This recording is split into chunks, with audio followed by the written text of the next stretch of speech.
Switch off বলছে কেন? এদিকে গাড়িও পাওয়া যাচ্ছে না।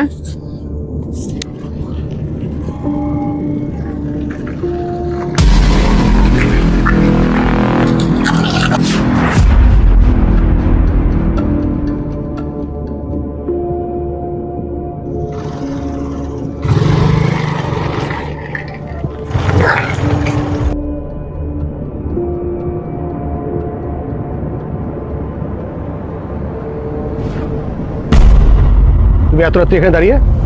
কোনো সাহায্য লাগবে তোমার? সাহায্য লাগলে আমাদেরকে বলতে পারো। না না না, আমার কোনো সাহায্য লাগবে না, আপনারা চলে যান। স্যার চল তো, চল চল চল।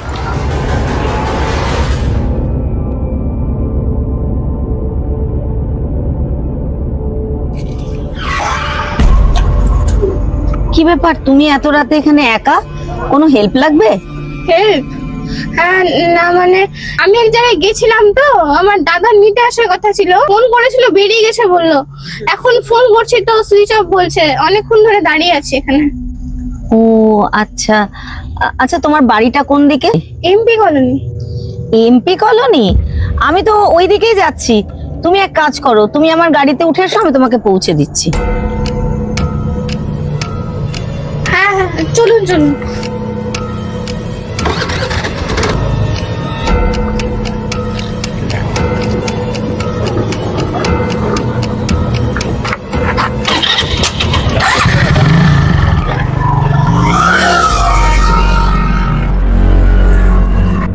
বোন, সরি রে, তোকে আমার নিতে যাওয়ার কথা ছিল, বাট আমি যেতে পারিনি, কারণ আমার ফোনটার চার্জটাও শেষ হয়ে গেছে, আর আমি এই মাত্র কাছ থেকে আসলাম। গাড়িটাও স্টার্ট করছি, গাড়িটাও স্টার্ট হচ্ছে না, তাই আমার লেট হয়ে গেল। আরে না না দাদা, কোনো ব্যাপার না, দিদি ভাই আমাকে ভালোভাবে বাড়ি পৌঁছে দিয়েছে। ও আচ্ছা আচ্ছা, ধন্যবাদ দিদি ভাই আপনাকে। ঠিক আছে। কিন্তু এরা কারা রে? জানি না রে দাদা, এরা কারা, সে কখন থেকে আমাকে ফলো করছে। কি ব্যাপার ভাই, তোমরা এখানে কি করছো? তোমাদের বাড়িতে মা বোন নেই? দাঁড়াও দাঁড়াও ভাই, তোমার একটু ভুল হচ্ছে। ভুল বলছে মানে?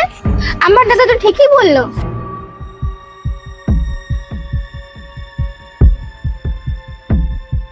এই যে বোন, আমি যে তোমাকে লিফট দিলাম না, এটা আমার দাদার জন্যই। ওদের মধ্যে একজন আমার দাদা, আর আমার দাদাই আমাকে ফোন করে বলল যে একটা মেয়ে বিপদে পড়েছে, তাকে যেন আমি নিরাপদে বাড়ি পৌঁছে দিই। কি করা যায় বলতো? আরে তোর বোন আছে না, কল করতো। ঠিক বলেছিস।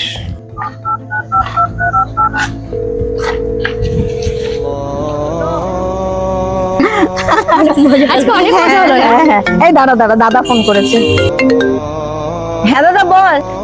তুই কোথায় আছিস রে? কি করবো, ঈদের দিনে বন্ধুদের সাথে ঘুরছি।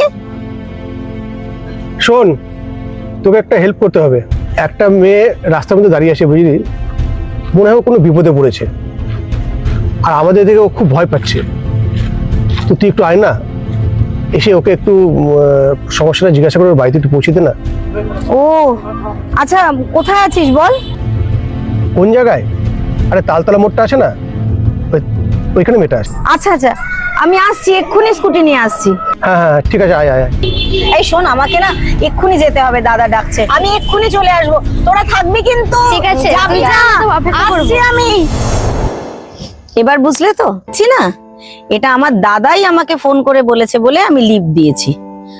সেই জন্য আজ এই পরবের দিনেও আমি সবকিছু ছেড়ে এসে তোমাকে বাড়ি পৌঁছে দিলাম। ও ঠিক তো, আজ তো তোমাদের ঈদ।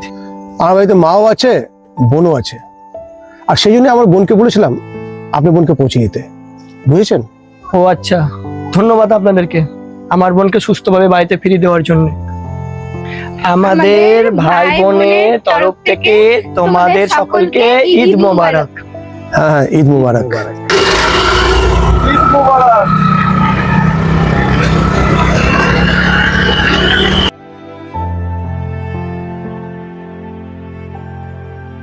বিপদ কোনদিন বলে আসে না, সময় চেনে না কে হিন্দু কে মুসলিম।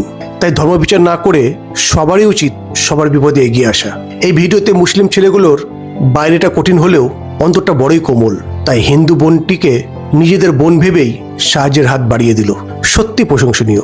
আপনারা সুস্থ থাকবেন, ভালো থাকবেন এই প্রার্থনা করি। আর আমাদের সমাজ চেতনামূলক ভিডিওগুলি দেখতে কিন্তু ভুলবেন না। নমস্কার।